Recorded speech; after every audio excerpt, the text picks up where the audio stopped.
మీకేమైనా చదువుల కోసం ఇబ్బందులు ఉంటే, ఏమైనా పుస్తకాలకు కానీ ఇంకా ఏదైనా మెటీరియల్స్ కానీ ఆర్థిక ఇబ్బందులు ఉంటే సార్ ద్వారాగా నాకు తెలియజేయగలరు. తప్పకుండా నేను మీకు సాయం చేస్తాను. ఒక ముఖ్య విషయం, మీరు పెద్దవాళ్ళు అవుతూ ఉంటారు. సంవత్సరం మీ వయసు పెరుగుతూ ఉంటుంది.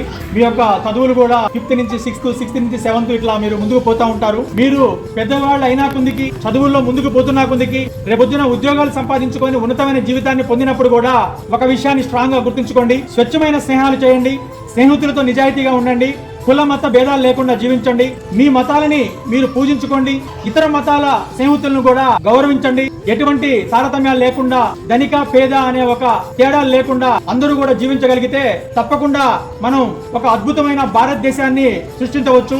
భారతదేశంలో పుట్టినందుకు మనందరం కూడా గర్వపడాలి. అన్ని మతాల వారికి, అన్ని కులాల వారికి అమ్మ లాంటిది మన భారతదేశం. అమ్మ ప్రేమ ఎప్పుడూ కూడా సమానంగా ఉంటుంది. అందుకే జన్మనిచ్చిన తల్లితో మన దేశాన్ని పోలుస్తున్నాను.